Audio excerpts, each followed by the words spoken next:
Hey, yo, what's the name of this show, Jake? The Opie and Anthony show,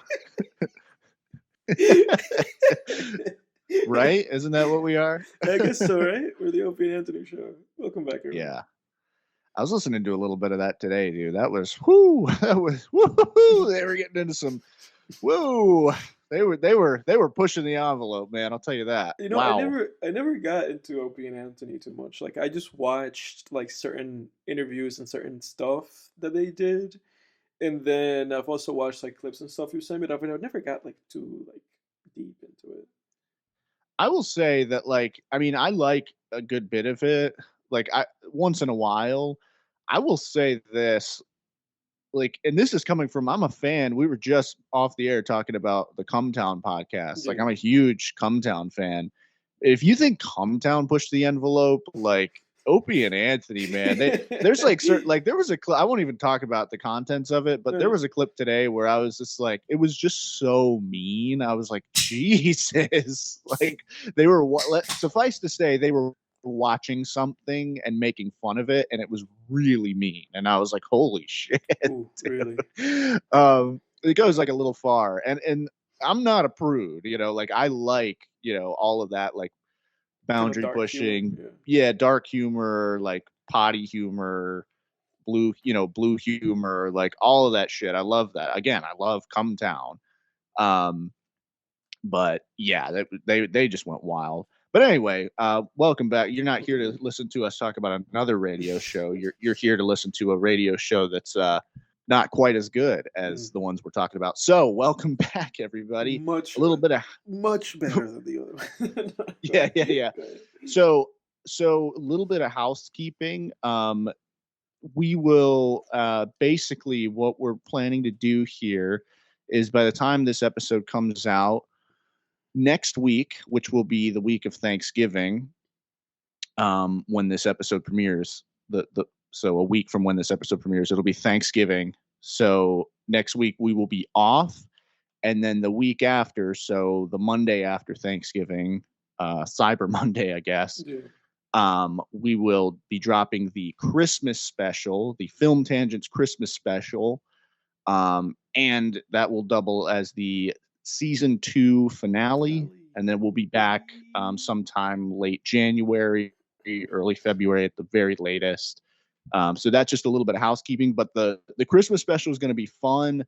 Most likely going to do a commentary over another Christmas movie like last year, but we're also going to up it this year. It's going to be a lot more fun. We're going to have some skits in there and some special stuff in there that we're going to kind of interweave, some like pre-recorded skits and things like that. It's going to be fun. It's going to be a really fun time to, just get everybody hyped and ready for the holidays, through the magic of cinema and Cinema. podcasting. Yeah. So this is, I mean, this is a spoiler for anybody who didn't skip this part of the intro. We're gonna have a special guest next episode by the name of Marty Scorsese.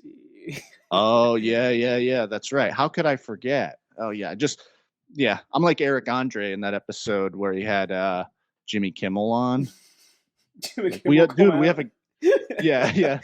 Hannibal Buress like, dude, we have a guest. He's like, oh, Jimmy Kimmel come out. Jimmy Kimmel come out. Yeah. One of the He's like the all-time biggest guest ever. greats.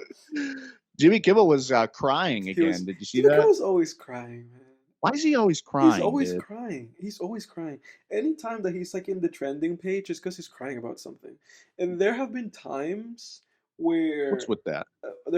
I felt like genuine about like what he was crying about. Like there was times where I've watched him, like I think like when Don Rickles passed away, and I think there was another time too where he got really emotional, where he just felt like really genuine, like something that just kind of felt like it came from like a very genuine place with him. And then with this, I'm like, dude, what are you crying about? You're a grown man. Like Yeah, I know. you Yeah, could be crying about stuff like this. yeah. Yeah, it's one of those things where it's just like, dude, pull yourself together. Yeah. I mean, it to me, it's just, I don't even believe it's real. It just feels like virtue signaling, Yeah. just typical like Yeah. Hollywood Yeah. virtue signaling. Yeah. Just it's exhausting, man. And it's a lot of people think it's why Donald Trump keeps getting elected Yeah, is because of that type of that culture, you yeah, know, yeah, because Donald Trump's getting elected because of the strong counterculture, which is basically the like Joe Rogan, yeah, Elon Musk, the intellectual dark yeah, web is kind of like the counterculture. yeah. And it's not just like the trailer park people the archetype that everybody No, has in their of head of course like not. the Donald Trump voter. Yeah. Like it's not just that. It is that big Well, fucking you know, intellectual deep web shit. exactly. Like it should suffice to say that back to back to back to back, it was him and Vance and Musk and Theo, and it's like that should, Yeah. like I feel like that in and of itself should paint a big picture about kind of like the people that are heavily invested in it for whatever reason or another, Hmm. and then those people's blind followings, um, yeah. If it, no time has been more annoying to watch those podcasts than now, I know. because it just feels also like everything. It always just feels like there's no nuance, and that's like the issue that I have with this stuff. Like for you listening, don't get agitated. We're not gonna get too deep into anything, No, but no, no. it just always feels like there's never like a nuanced take with anything, because No. even with Rogan, the issue that I have with him right now is that it almost feels like brainwashing. like It really like I does. listen to him and I'm like, dude, you sound brainwashed. Like, I'm just like, how did and it's not even it to me. It's not even the support. That's not even what it is. Like, who cares? Like obviously everybody has their own agenda and certain things fit other people, and not everybody's going to be um under the same train of thought. Everybody, there's this big divide. But to me, it's just like how hilarious it is to listen to him then defend certain things, or call hypocrisy on certain things, other parties or other people or other candidates, and be like, dude, why are you ignoring the humongous elephant in the room, or the humongous elephant in the room with you now? Like, are we Yeah. insane? Like that to me, that's always just like the issue and it just kind of feels emblematic of, I guess, what will be the next 4 years, and how, how things maybe got constructed in this direction, and it's just the people's like kind of lack of perspective, you know, because it's just like, again, to me, it's like fine to, have whatever kind of like point of view you want to have, and be like, this is Hmm. my choice or what have you. But then it's just like how blindly people kind of defend that specific stance, And Yeah. I know that I'm almost like speaking in riddles, but you know what I'm talking about.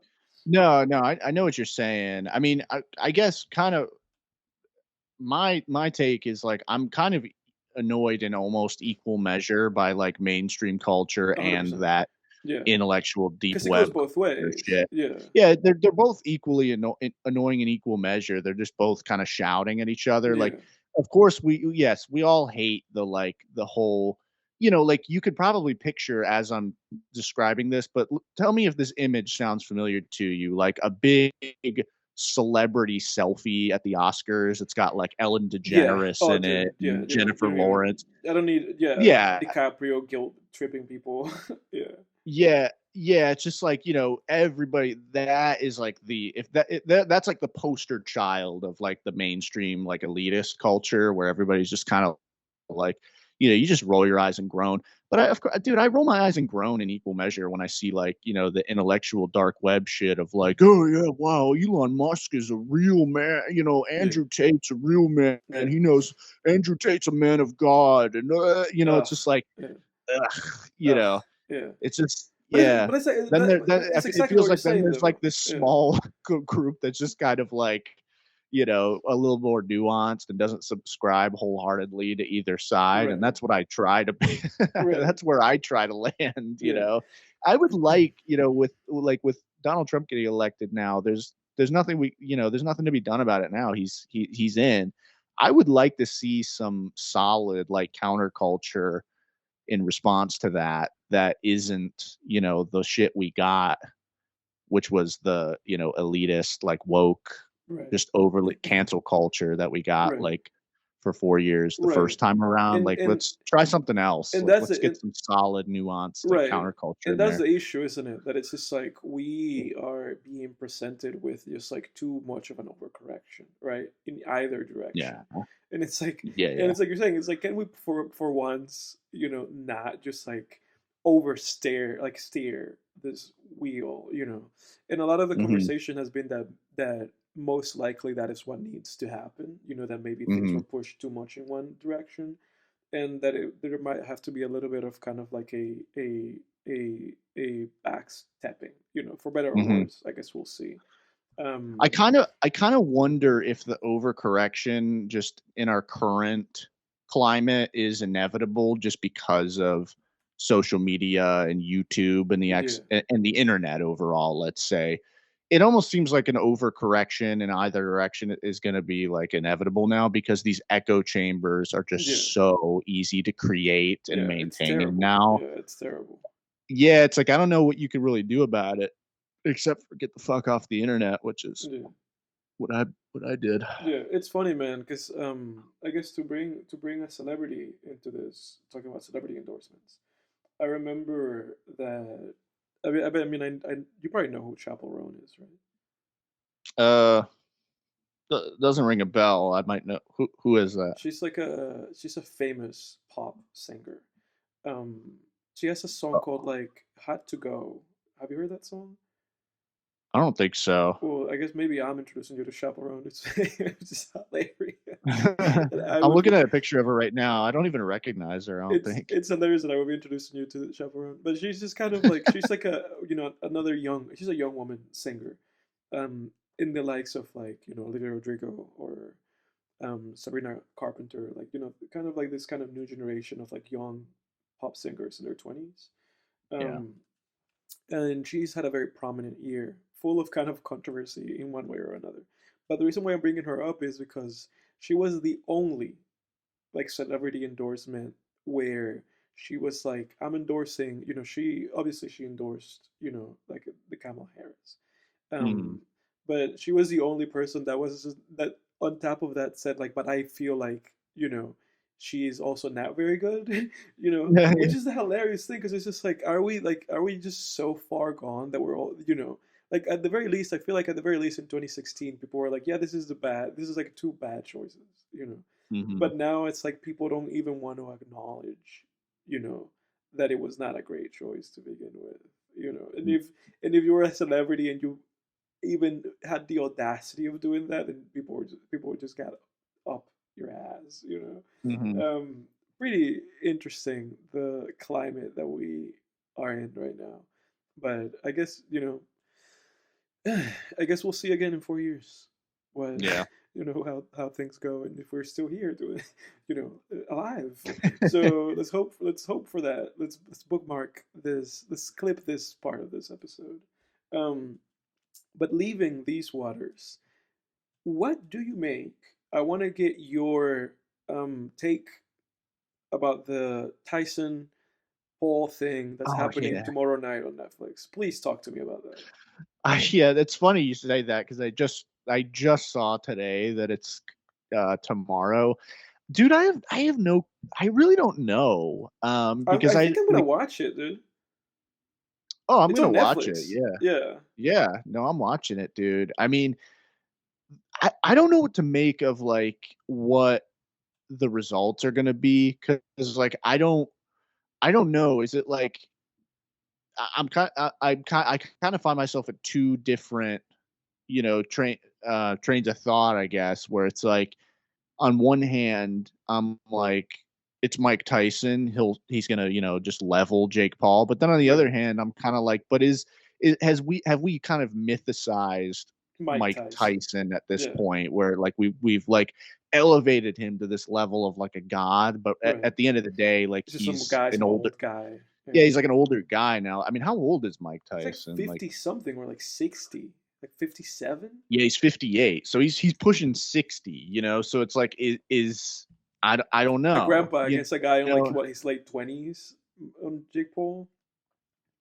yeah, exactly. So it's just kind of like, and there's going to be people who grew up with Mike Tyson who are going to be like, "Are you fucking crazy? Mike Tyson's going to whoop that guy. Like, it's Mike Tyson." And it's like, well, you could keep saying his Yeah. name over and over again, but the fact is like He's people old. age, Yeah. Yeah. and I mean, he's not the same Mike Tyson that you grew up with, who, Yeah. you bought a pay-per-view, had people over for chips and dip and wings, Yeah. and then he Destroyed knocked a the guy guy. out in 10 Yeah. seconds and Yeah. everybody went home.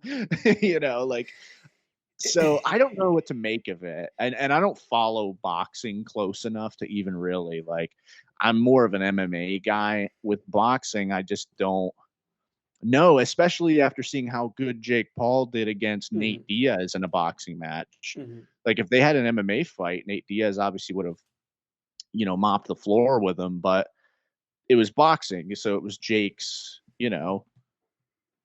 game. It's And interesting. Go ahead. boxing is an element of MMA though. So Nate Diaz, like, you know, he knows how to box, and he's not a bad striker, so um it's like, and Jake Paul did well against him. I mean, he beat him, didn't he? Yeah, he did, didn't he? He beat. I'm Yeah. pretty sure he beat him. Yeah, he beat him. Yeah, Jake Paul defeated Nate Diaz by unanimous decision. So it's like, I don't know, man. I have no idea. It's interesting because I was reflecting on our conversation last week, kind of like about the ongoing trope in Hollywood about kind of just like humiliating people's heroes, right? And and these Yeah, it's true. and these like heroes from our people's, not our childhood, but people's childhoods, and also our Yeah. childhoods, because then we grew up with these movies from the 70s and 80s and 60s, Rocky and Star Wars and so on, you know um showing people like, hey, that kind of promise that his character carried through that film, it wasn't fulfilled. And they failed ultimately. And now there's a movie about a new hero, and maybe they will succeed where that hero that you liked or that hero failed. Right. Which is so sad that we have to build new stories on top of the carcasses of all of the heroes. Creed has to come on Yeah. top of Rocky, and Ray has to come on top of Luke Skywalker. This is such lazy storytelling. Yeah. Whatever. It almost feels like Jake Paul and Logan Paul are that in real life. I know, man. Like, oh, Yeah, you like it Mike almost Tyson? feels. He was scary, undefeated guy, wasn't he? Watch me beat him up as an old man, Yeah. and humiliate him. I know, man. Yeah, it's funny, and it's kind of funny because Logan Paul is in WWE now, but like, Yeah. as like a part timer. But it's funny because, like, it feels like what happened in storyline with WWE with the Undertaker. They just kept bringing him back. They kept bringing him back. It was always like one more match, one more match. Like, he wanted to have that, like, Hmm. that great match, like Yeah. another great match. Because I think I don't know if I'm correct on this, but I think what the deal was.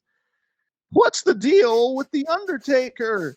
Um, I think the deal was that he kept feeling like he didn't quite have the match that he wanted to end with, like have his last Was he match. like a gambling addict? What's wrong with that guy? I guess because Chasing I some thought dragon in the wrestling that ring? yeah, like, I mean, I feel like that story-wise, I don't know about the match itself, but story-wise, that match they had at WrestleMania 28 with him versus Triple H with Shawn With Michaels Sean, that as the should have been guest the one. referee. That should have been the one. That was like the ultimate. Yeah. They even called it end of an era, but then he came back Then he came next back. year and fought CM Punk, Yeah. and it was like, I don't think Why? Yeah. CM Punk's gonna break That Undertaker's streak, and then Brock Lesnar and then broke Brock it Lesnar at did it. Yeah. WrestleMania 30. Um, Yeah. which I understood the utility of that, like passing the mantle on to Brock Lesnar, but yeah, it's tough. It's like, do you need to pass the mantle on to somebody else? Do you really need to destroy your heroes in Right. doing so? Right. I don't Yeah. know. Yeah. It's rough, because I remember that I thought, and obviously, by the time that Lesnar broke the streak, I was out of wrestling, and then I just remember feeling like I remember exactly where I was. I was at a friend's mom's workplace. Hmm. I had just gotten out of school, high school, and I I went to I went to see my friend, and he was at his mom's place of work, and he was like, "Ador, you won't believe it," and I Yeah. was like, "What?" And he was like, "Look at the news," and then he showed me like on his mom's computer, and then it was that the streak was over, and I was Yeah. like, "I cannot believe it." Yeah. I was like, Yeah. they gave it to Brock, that I was never the biggest Brock fan, and I think for better or worse, I think Brock has been an element in WWE that has served good and bad, Mm. because you know, through no fault of his own, it's just the WWE and the way that they're writing his character, and the way and whatever contract he might have with them, because he's done some bad, like how he took that title from Kofi was really bad, Yeah, that that sucked. was terrible, that was terrible, and whatever. But it's like, I remember thinking while I was still involved, I just wished that Shawn had done it, and that I just love Shawn Michaels. I think he's the greatest wrestler of all time. Yeah. And I wish Shawn had done it. And then because Shawn didn't do it, and then they had that thing with Triple H, it just kind of felt like a right. Like you said, it just Mm. felt right. It's like either you do it now or this is the last one. Yeah. Like It was either even a nice round number. He was exactly 20 and 28. 0 Yeah, at that. It was like exactly. even a nice round Exactly. number, And then you it, know? it just felt like hey, you've and the writing was so good around it. Like you've done this like great kind of like shaping this story through years, Yeah. with the back and forth with Shawn, and the whole like darkness versus light and Mr. WrestleMania, and then they double back and they do it again and Shawn loses again, and then Triple H comes in, and it just kind of felt like such a nice, like organic Hmm. way of going about that story.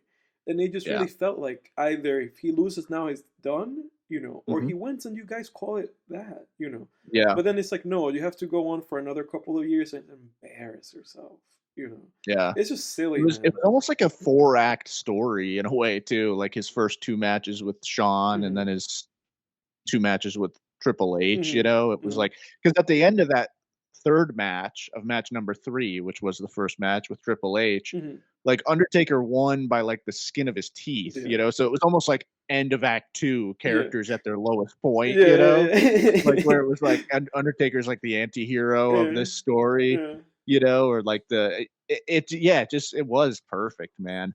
No, and I know you're like the thing with Brock Lesnar too is like the case that I would make for Brock Lesnar because he is Brock's probably my favorite WWE wrestler. He's my favorite athlete of all time, and he's Hmm. just a huge hero of mine. Like I've read his autobiography twice Yeah. in the past year.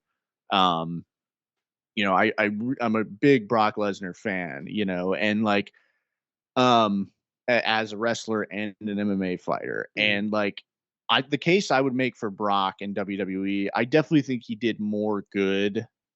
He was better for the company than not Sure, I because agree he with came that. in at a crucial time too, where when John Cena was kind of on his way out, like Hmm. aging a little bit, and they were really struggling, like in the 2010s to make new stars. Like they couldn't hack it with Roman Reigns.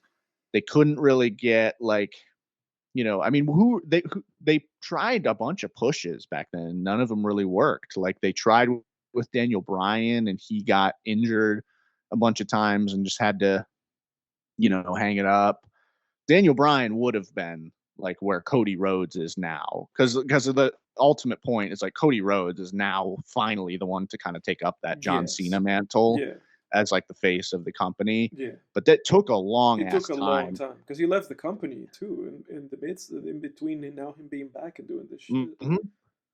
Yeah, exactly. So they needed Brock Lesnar in there, man. I don't think and I mean, dude, Brock Lesnar was the only reason I was even like still taking like passing glances at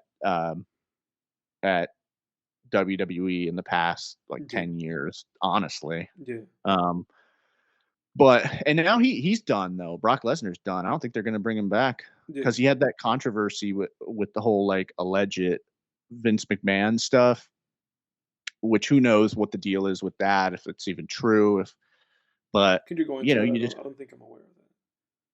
so it's like apparently because there was all that controversy with Vince McMahon, becoming like coming out. It came out that he was like a huge creep, and he even Mhm. had to like you know leave the company. I think it was last year or the year Yeah, before. yeah, I'm aware of that. Yeah, and then apparently there was some documents where Vince McMahon was sort of having some inappropriate relationship with like an intern, Hmm. and then there I was a think re- I'm aware of that too. what'd you say? So I'm aware of that. Yeah. So far, I'm following. Yeah, and so apparently, from what I understand, it's been a while since I read this, but there It's were been a some while. documents.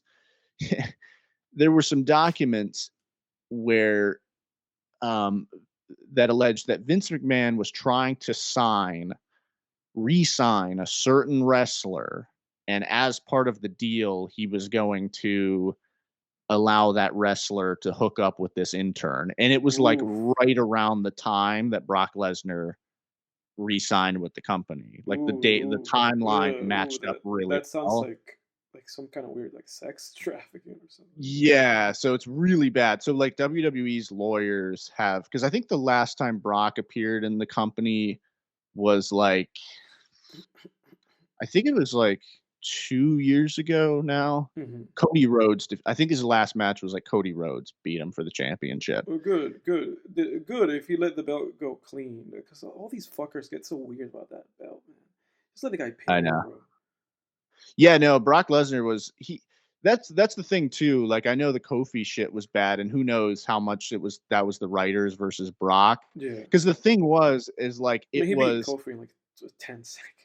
It's humiliating. well, and here's the thing about that, and this is why I think that might have actually been um maybe more of Brock than the writers because here's the thing that was on an episode of SmackDown. Yeah, That was the only match Brock Lesnar has had outside of a pay-per-view on SmackDown or Raw yeah. since he returned in 2012. He never wrestles unless it's a So you pay-per-view. think that was like a specific like this needs to happen like ASAP? Yeah, so I feel like my gut tells me that it was Brock being like, "Okay, I mean, I'll wrestle on SmackDown, but I'm not gonna do an actual match. Like, I'll Yeah, F5 him one time." That yeah. what I but it's like, why didn't you guys have them fight at the next pay-per-view? Right. If that I don't know, but that was super disrespectful to Kofi, Yeah. especially because he was like we grew up with Kofi Kingston, and he We was grew up with Kofi always like Kingston, dude. this mid-card underdog, Yeah.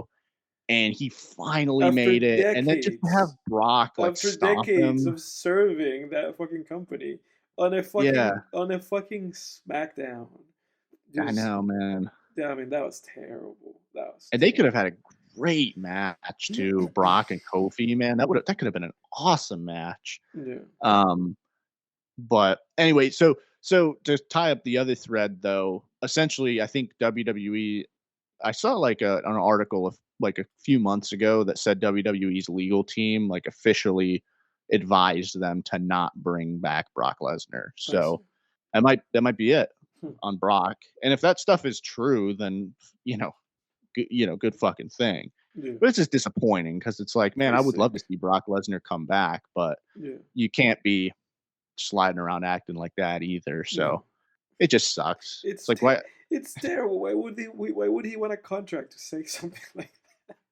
that? dude, I don't know, man. I don't Super think it sick, man. yeah. There was an And I mean, I implication. don't think it was like actual in ink in There the was an contract. implication. Yeah, I don't yeah, think lawyers looked over it. But yeah, it was like, a backdoor deal, I yeah. guess, with Vince McMahon. Um, yeah, it's just sick if that's true too. It's like Brock's got a wife and kids. I Yeah. would love to with Brock Lesnar being, his autobiography being so inspirational to me and being a fan of his as an athlete and as a performer, I would love for that to just not be true. But who knows, man? Who Yeah. knows? Yeah. It's kind Yeah. of like we were talking about before with the mainstream culture and the counterculture. It's like, to kind of expand on that, I think, sometimes the truth is just something we don't have access to. Yeah. You know, Yeah. you probably just never fucking know. Yeah. No, 100%. But I don't know 100%.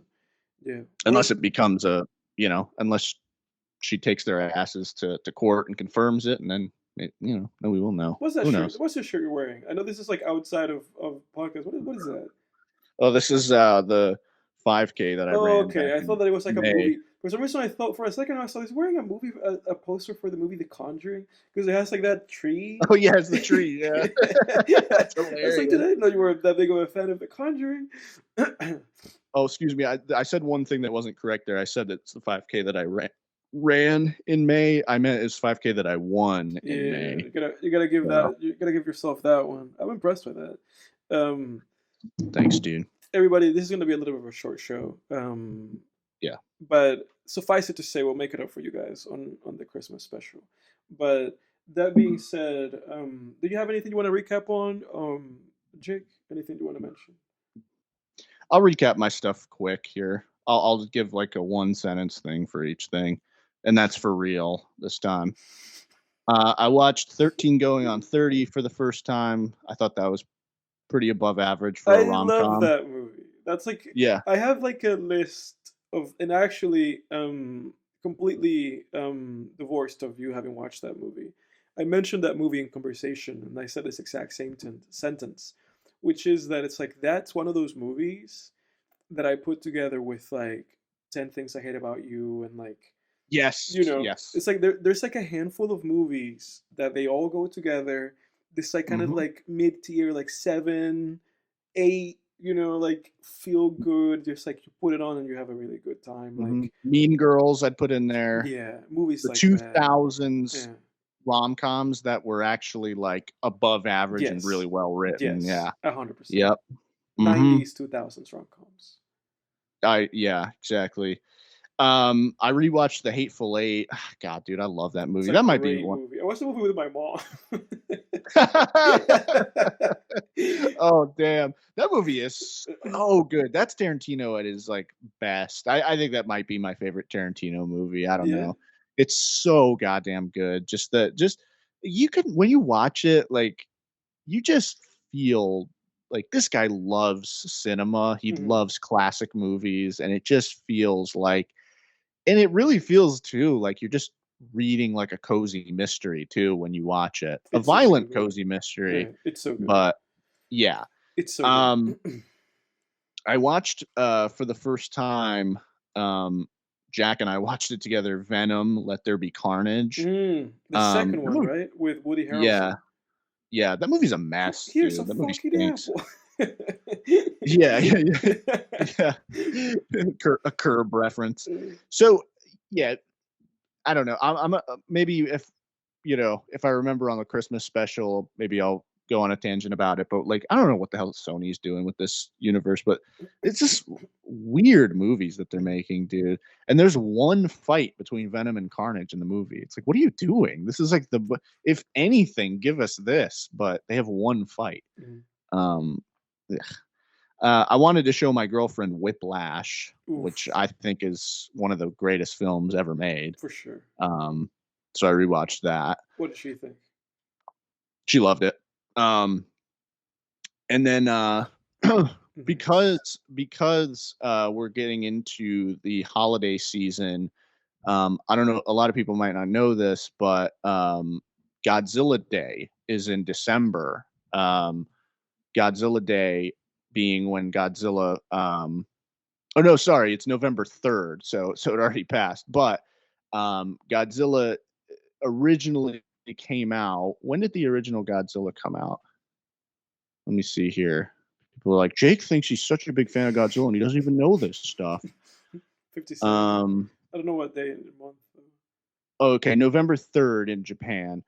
For some reason, I always thought it was December, but um, anyway, same kind of difference. Holiday season.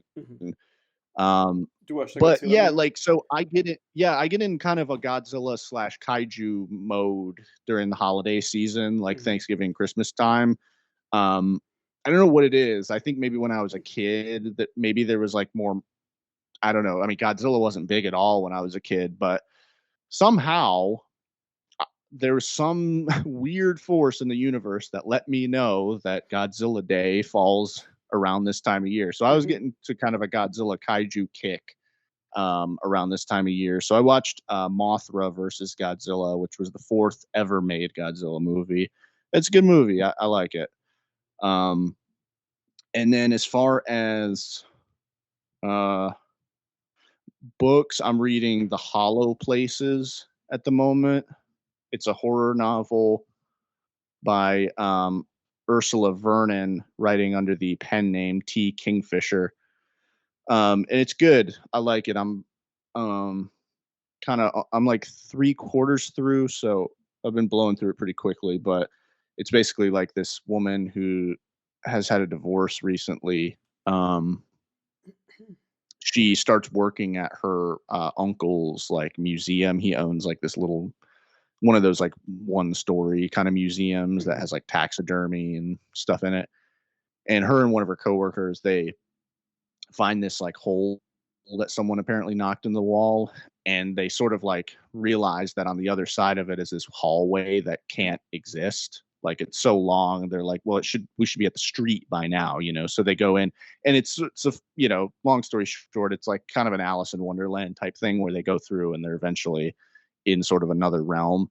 But this is a horror book, so Oh, that it's not it's not exactly Alice in Wonderland or yeah. Narnia. Um, so it's good. It's a page turner for sure. And then as we're coming up on the holiday season, I threw on MF Doom's Christmas album the other day. It's not a real album. It Hmm. was the producer Cook and Soul made a bunch of Christmas rap, lo-fi rap beats, and then just overlaid some MF Doom um, uh, verses. But it's great, and he has like a bunch of Christmassy like skits in there too that I really like. Hmm. And actually taking a lot of influence from that tape for our Christmas special that's coming Yeah, up, nice. and the way we're going to present that. Yeah. So, but yeah, that's it for me. What about you, man? I have one thing, so I'll be quick about it, but I'll be a little bit thorough. Um, I listened to the 2020 singer-songwriter folk album by Laura Marling called "Song for Our Daughter." Um, this is from like British, again, singer-songwriter, kind of folk musician Laura Marling. It is a 10-track song, 37 minutes, and it is great. If you are somebody that really enjoys singer-songwriter albums, so if you really enjoy, let's say, like the Taylor Swift albums, like the Folklore and Evermore albums, or like those folk albums that she did, or if you just are somebody that enjoys people like Joanna Newsom or people like Fiona Apple, like if you really just enjoy people that like specifically like female like singer songwriters, just these musicians that put pen to paper and write really kind of thought provoking or really just like emotionally compelling songs, um, backed with like very beautiful kind of lush or just kind of very organic sounding instrumentation. She's very much in that vein. She's been making music for a while. I couldn't tell you like which number in her albums this one is. It might be like her 10th album for all I know. But this is the first one I've listened to by her. Um, Again, uh, it's called Song for Our Daughter because it's really kind of like an album about both motherhood and then her relationships, with the father of her daughter and then with other people kind of around that. Beautiful record, I have to say. My favorite tracks, if you want to just kind of try out this album and see if this is something that you would enjoy, are Held Down, which is the second track in the album. Song for Our Daughter, which is the sixth track and it's also the name of the album. Um, Hope We Meet Again, which is the second to last. And then the last song, For You, which is a song that she literally wrote for her infant or like her very young daughter. Um, she's a kind of a new mom, I think, when she made this album. Um, and yeah, it's one of those albums where you better be near your mom because otherwise you're gonna be like, oh my god, I need to be near my mom. because it's Yeah, yeah, yeah. very it's just, you know, again, it's just kind of very kind of like emotional album, and it just kind of strings up a lot of emotions. And she's an incredible songwriter and incredible singer, so then she'll make you have those feelings for sure. But great album, cannot recommend it enough. I'm gonna listen to her new album, the one that she followed up this one with, which is called Patterns in Repeat, which came out not too long ago, about a month ago, I think, about 1 or 2 months ago. And I'll listen to that for my next album. And then I'm Nice, listening man. to Miss Lauren Hill after that. So anybody who wants to listen to my opinion on those things, check in back with the recaps. But all of that being said, we're gonna get into the movie of the week, Let's do it, man. which for this week it is The Princess Bride, 1987, directed by Rob Reiner, better known as DiCaprio's angry dad Yeah. in, The Wolf of Wall Street. Who the fuck has the goddamn gall to call this house at 10 o'clock at night? That one. Written by William Goldman, an adaptation of his own book, and shot by Adrian Biddle, rather. He was the cinematographer. Um, what did you make of this film? I think this was one that you and I both watched for the first time. Yeah. Yeah, so solid pick. Definitely, I think it definitely accomplished what you were going for with this episode, which was to give us a more heartwarming movie. This was Disney, right? I don't know. Because I watched it on Disney Plus, but you never know now because it could have been just 20th Century Yeah, they just Fox. own the rights to it now. Yeah. But it was, yeah, it felt Disney-like for sure. But Yeah. yeah, I mean, yeah, I enjoyed it. I thought it was like a fairly above average, um, fantasy adventure film, Mm-hmm. romantasy, I guess you would Romance. say, Yeah, romance. which is a very popular subgenre in the literary world right now. It's having a huge moment with A Court of Thorn and Roses, for example, being like one of the biggest examples right now. My girlfriend loves that series. Um, but yeah, like this was an 80s romantasy, and it had those dark fantasy elements too that you saw in a lot of 80s fantasy movies. I got definitely had a lot of shades, felt a lot of shades throughout it, especially during like the swamp scene, for instance, you know, Mm-hmm. of Mm-hmm. like the Dark Crystal, Never Ending Story. Yeah. Even with the storybook format, felt like Never Ending Story. Yeah, I've never seen Never Ending Story though, but even without having seen it, I was like, this reminds me of that movie I haven't seen. Yeah, yeah, yeah. Yeah. And yeah, it's so funny how some movies are just so deeply embedded in the zeitgeist, Mm, as it were. I mm. always think of Brian Griffin whenever I use that word because I think Stewie made fun of him. He's like, "You don't even know what that word means, Brian." But Ever the pretentious dog, isn't I know, right? he? But so yeah, I enjoyed those little like classic 80s dark fantasy elements, and people have a real memory of that style in the 80s. Oh, Return to Oz was another example. I haven't seen that, but I've seen clips from it. Um, and people have a strong memory of that style, I think, Mhm. from the 80s because that's a huge trend in AI art. Is like this, but as an 80s dark fantasy movie.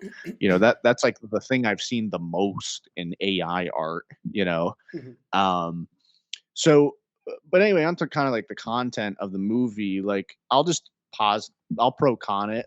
Keep it simple. Yeah. Um, One thing that I really noticed, if I were one of those film YouTubers that makes video essays, like lessons from the screenplay Yeah, every from a or painting. something. Yeah, yeah, every frame of painting. Yeah. The guy came back. He has Um, like a new video, I think. does he really? Yeah, after That's like so funny. I haven't seen that guy. 6 years. Yeah, I haven't watched that guy since high school, Well, he man. stopped. That's the thing. He stopped making videos, like when we Yeah, were in college. that's crazy. That makes sense that I haven't seen him in that long then. Mhm. Um, so so if I were one of those YouTubers, and wanted to add to the, huge stockpile of those types of videos, which I actually like. Yeah, they're nice here and there. Yeah, I would say I would call the video "The Princess Bride" art of a scene.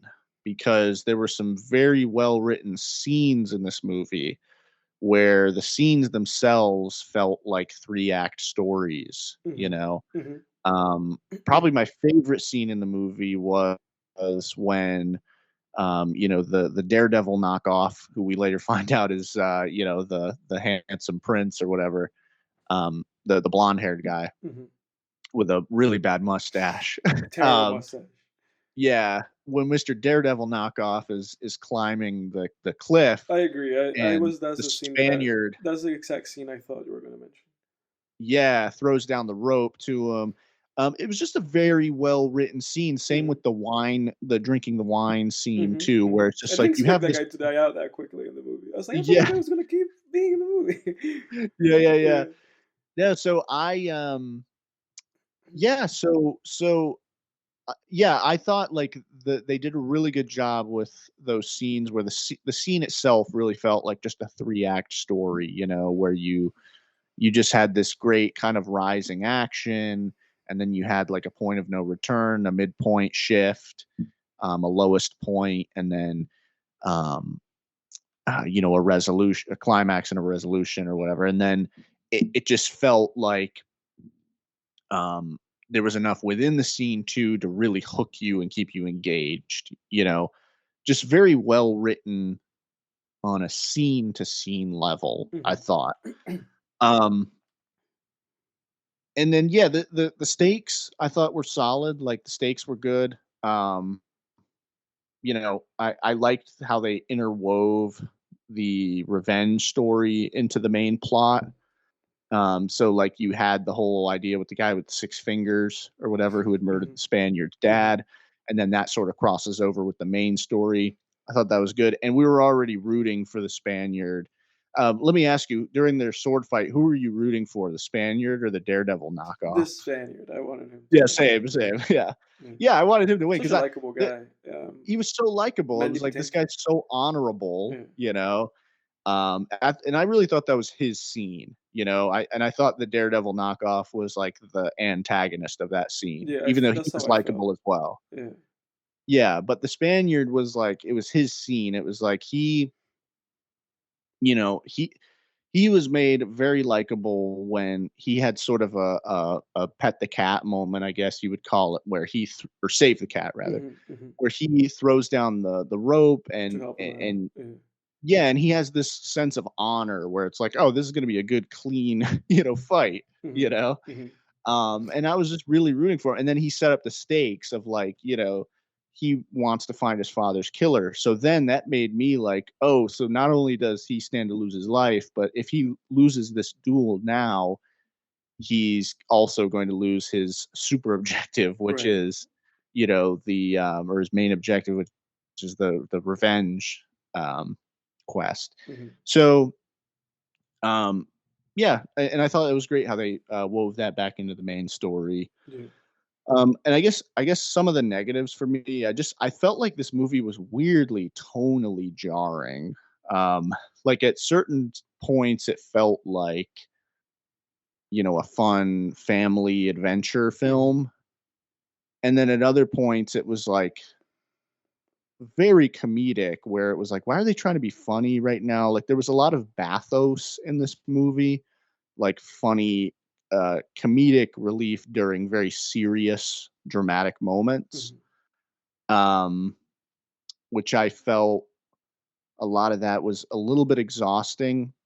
Like for example, when the princess comes in and she's like about to stab herself with the knife, and he Mhm. goes like, "That's a good breast. I wouldn't want you Be a to shame if you be ruined it or something. ashamed," or Yeah. whatever. Yeah, and it was just like, that's how you're reintroducing yourself to your lover. Like, I don't know. I Yeah. mean, it Yeah. was like it was funny. It just felt so out of place, Mhm.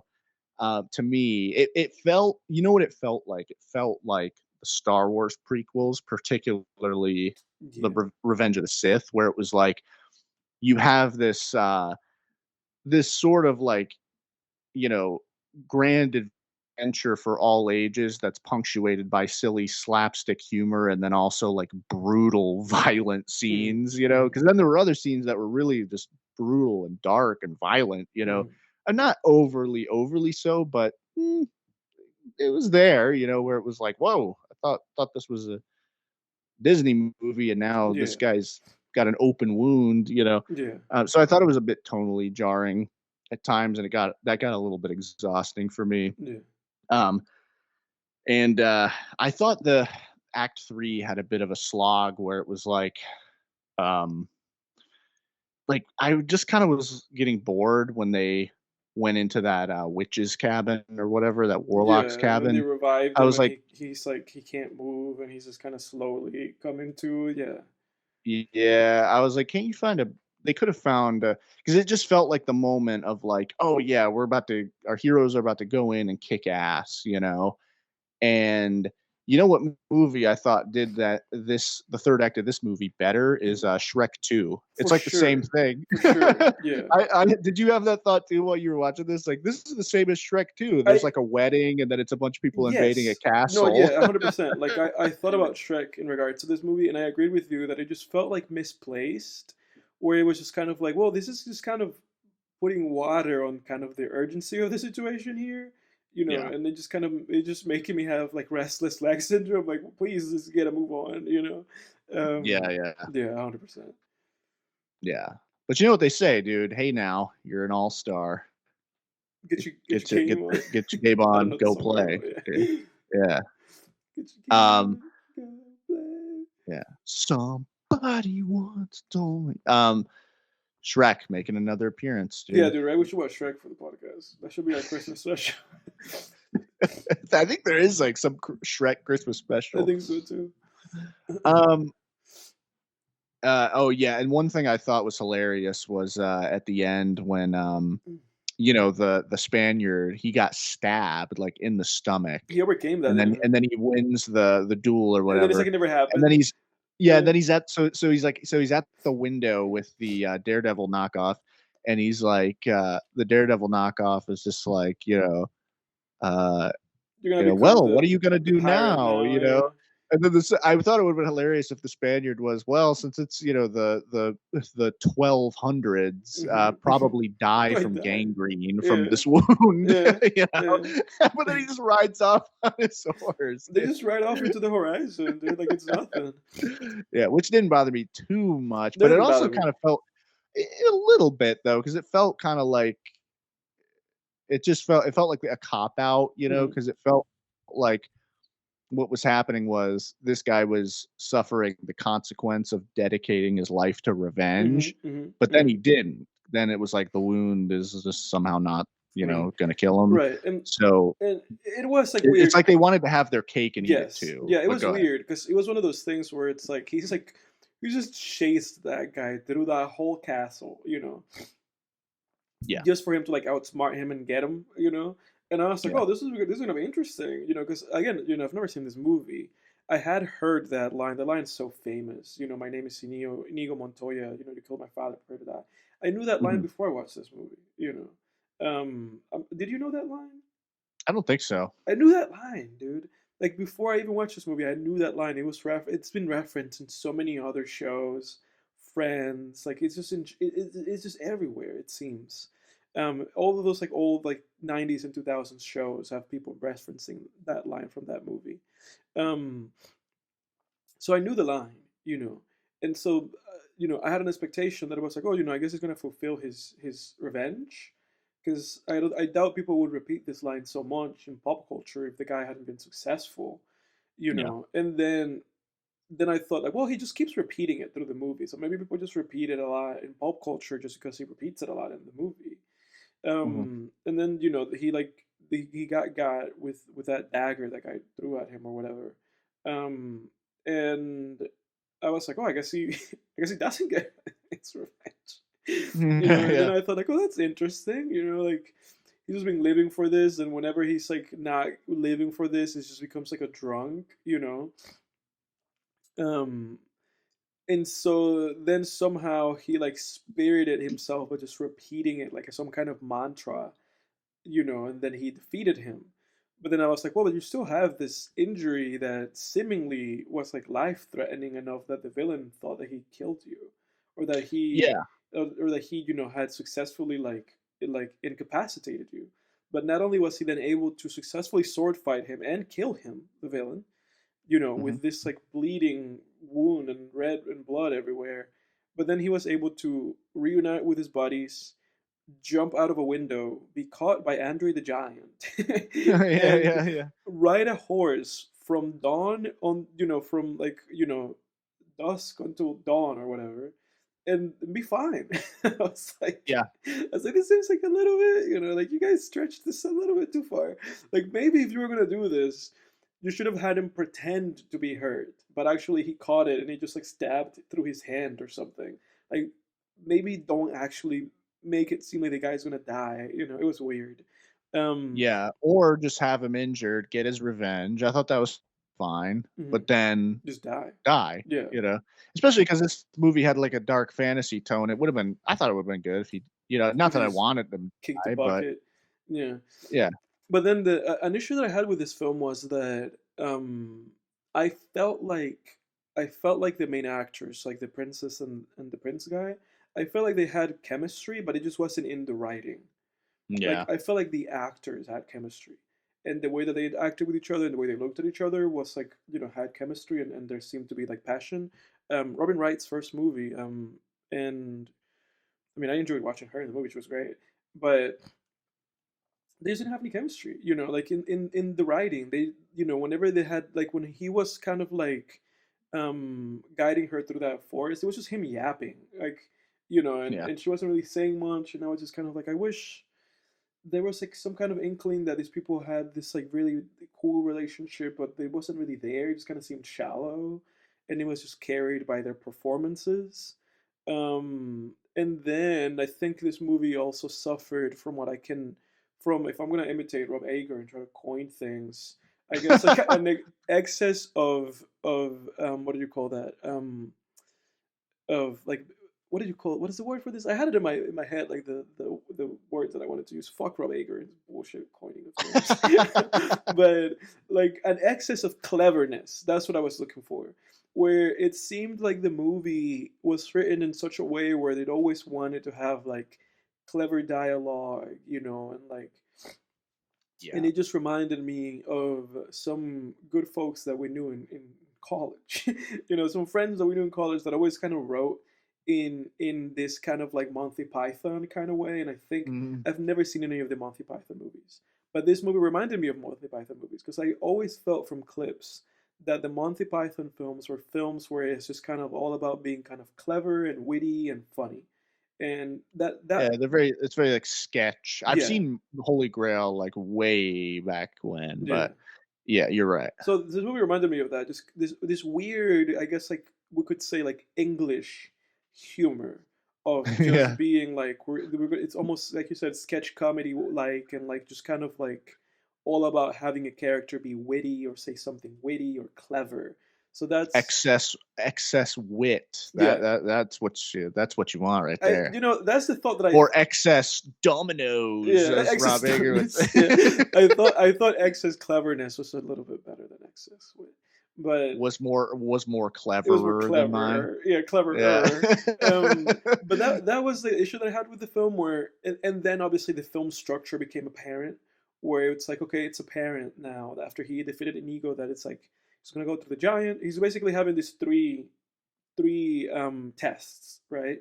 And then that became apparent, and then that in and of itself then became a little bit kind of just like, okay, I'm just waiting to see you like do it, It was funny though how he had that both of the cups were poisoned, and that guy Yeah, yeah. died because they were both poisoned. Um, Yeah, it had a good little twist that there. had a good twist. That was funny. That had all the ingredients, right? Of like the each character has their thing. You get to the ending, and then there's a twist. It had all the bullshit writing, scene writing bullshit that we know about. Mhm. Um, Well, I also thought the first, like, 10 minutes or so were really good because they kind of function, not with the grandfather and the his grandson, but the first 10 minutes of the actual fantasy story because they kind of functioned Fred almost as Savage. like a yeah, it kind of functioned as, almost like a pickup artistry film Hmm. where, they're teaching you how to pick up chicks, essentially, where he just says "as you wish," Yeah. to her, like to Makes everything, eye and then contact. Yeah. then he Yeah. gets her. It's I was like, like, oh yeah, yeah, I wish I saw that when I was a kid. yeah, right. That's pretty That's good. how you reel them in, baby. Yeah, it's pretty good. It was pretty good. It's like, oh, this guy's doing pretty good. He's confident. He's doing his thing, looking her in the eyes, just being, very straightforward. It's like, oh, Yeah. this is good advice. For anybody out there struggling, just pick your target. And then be a nice boy. Uh, Just say "as you just say wish" as you over and wish, over over and again over until and over, next thing you know, she'll be over the heels. she'll be Yeah. waltzing down that aisle, man. Yeah, right. But no, but it was clever, and even in the excess wit, excess cleverness trope of this movie, it did have like an emotional payoff within the story in itself, with the epic kiss that they had at the end, and also just with him and his grandfather, where he just does, it was like, because I guess the idea that the movie had presented with that, right, the idea that the writer had, the subtext is, these people are saying to each other, they're expressing their romantic feelings to each other without having to say, I like you or I love you or whatever. You know. And I thought it was clever, in this excess of clever picture that we watch, how it ends with with the grandson saying to his grandfather that he loves him just by asking him, like, could you come back and read to me again? And the grandfather goes like, as you wish, and it just kind of ties it all nice in a bow. It, at the very least, in this cynical world that we live in, it did make me feel that emotion. Mm-hmm. Um, Words unsaid. I I think I really liked this movie for that. Very simple movie, Mm-hmm. aggravating in some sense. Yeah. Patience testing in other senses, a little bit too witty. But it has a heart, and I liked it because of that. What would you rate this thing? Anyway, so I would rate this 6 out of 10. Yeah, Solid, slightly above average fantasy movie, yeah. but probably wouldn't, not like dying to watch it again or anything. I agree with you. Strong 6 to a light 7 for me. Mm-hmm. It's better than its faults. Um, so yeah, 100%. And it has a lot of heart. So yeah, strong 6 to a light 7. Hell Everybody, yeah. that's it for this episode. Thank you for joining us. A short one for those of you guys who like the short ones. And then, as they say, one for them, one for them, one for me. Yeah, yeah, yeah. Two for them and two for me. Was like that. I remember that joke about James Franco. It's like he makes one for them and then 20 for himself. Um, I don't remember what was that from. I don't remember where that was from either. I think it might have been like Ricky Gervais or something, like when he was like Uh, when Frank was like one of those hat streaks. uh, Regardless, joining us next episode for our Christmas special. And then stay with us as we'll upload maybe like a best of clips throughout the rest of the year until we come back. Just stuff mhm. that Jake and I liked, that we said, or we had fun, or memorable stuff like those Facebook journey Yeah, episodes. yeah. Yeah, Um, we'll have you guys covered during the off season this year. Compilations. We have our first compilation up from a few weeks ago. We have a mhm. playlist titled compilations, so you can check it out in there. And then we'll have plenty. We'll have some compilations, some clips for you during the off season. But we're not quite at the end yet. Join us next week for the Christmas special, everybody. We're looking forward to it. Yes. Next time on Film Tangents, we're out. Later.